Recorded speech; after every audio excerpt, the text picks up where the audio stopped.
Mending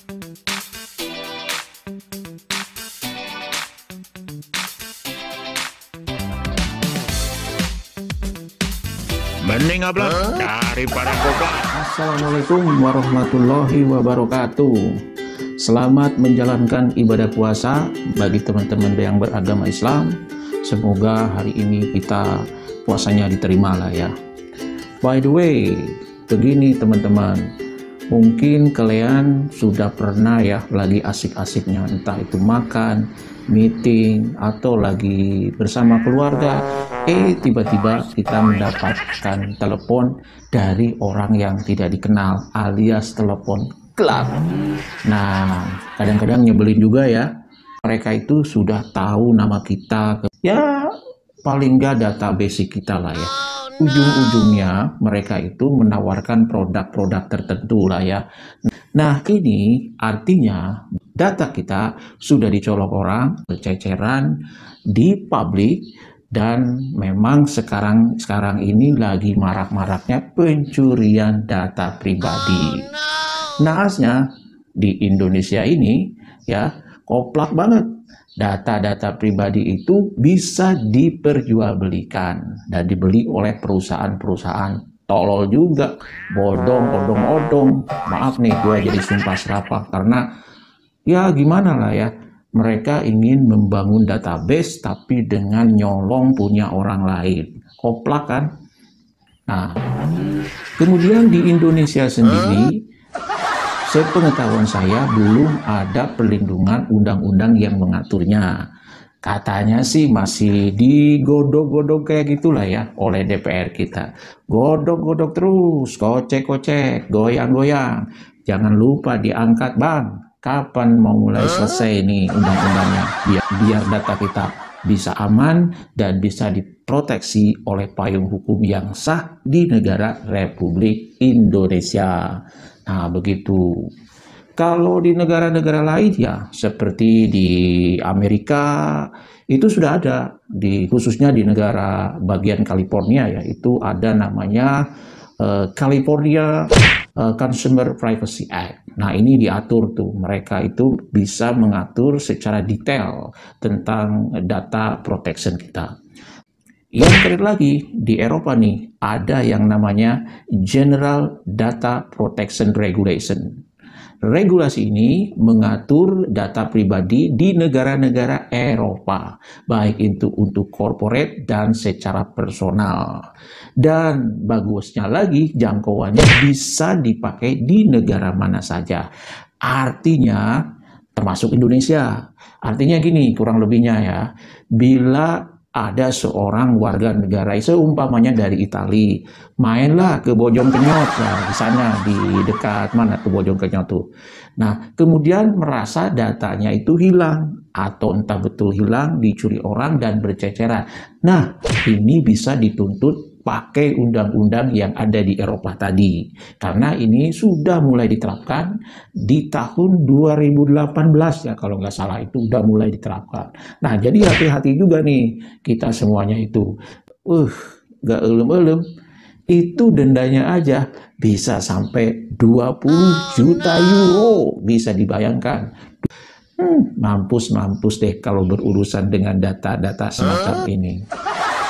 Nah, buat kalian yang ada di hotel, kita semua sebagai hotelier tentunya sangat rawan dan kita itu sangat riskan untuk terlibat dalam masalah ini tentunya. Kenapa? Karena memang kita tiap hari juga ya mengolah data itu lah ya. Data-data tamu itu ada di tempat kita. Nggak mungkin aja check-in ke tamu kita tidak memiliki data. Ya tentunya ini harus benar-benar dikelola. Jangan sampai bocor. Jangan sampai kedodoran, akhirnya juga dicuri orang. Yang pertama bisa dengan keteledoran lah ya.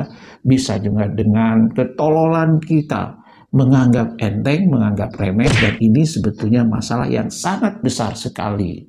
Nah, bila ini terjadi, sudahlah. Ini bencana yang sangat besar dibanding bencana-bencana lain untuk perusahaan atau hotel tersebut. Di samping kita berurusan dengan yang berwajib, misalnya dengan GDPR di Eropa, dan kita akan kehilangan uang yang banyak sekali. Ya itu tadi tinggal kalikan saja. Dan yang paling naasnya, tamu-tamu kalian akan hengkang. Dia nggak akan mau menggunakan hotel kita lagi. Orang ngurus data aja nggak becus. Jadi ini mah ya, bepejo ya, kalau bahasa Sundanya omat-omat kepada teman-teman di hotel, jangan sekali menyepelekan data pribadi tamu. Nah ini biasanya nih di front office lah ya, kemudian di F&B itu kalau breakfast pagi-pagi kan dicek, itu jangan sampai bececeran. Kemudian di yang paling rawan tentu di sales, marketing, dan accounting.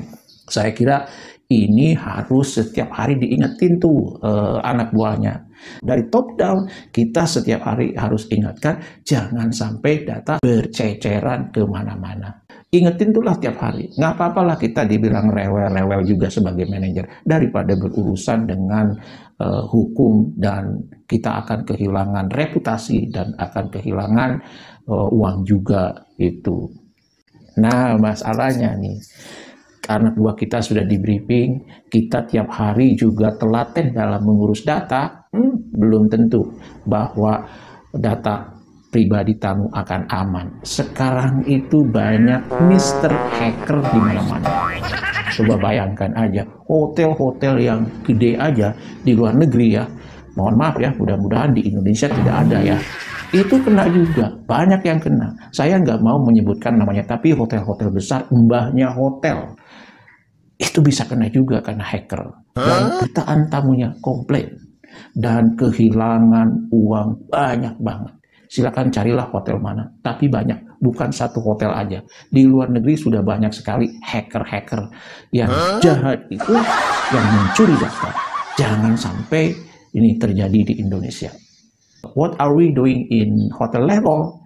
Tentu sebagai general manager, manager atau siapa saja, segera berbicara kepada pemilik untuk memproteksi data, ya meskipun concern a lot of money. Karena kalau secara offline, secara tradisional kita sudah bisa mengelolanya, tapi kalau IT kita juga dijebol, sama aja bro, sama-sama juga. Artinya kita harus berikan dana untuk memproteksi data-data tersebut. Kalau yang ingin lebih tahu tentang protection data tadi, silahkan Anda bisa baca sendiri. Banyak juga tuh berkeluyuran di internet lah ya. Tapi yang penting data itu tidak boleh dicuri oleh orang lain. Data itu tidak boleh disalahgunakan.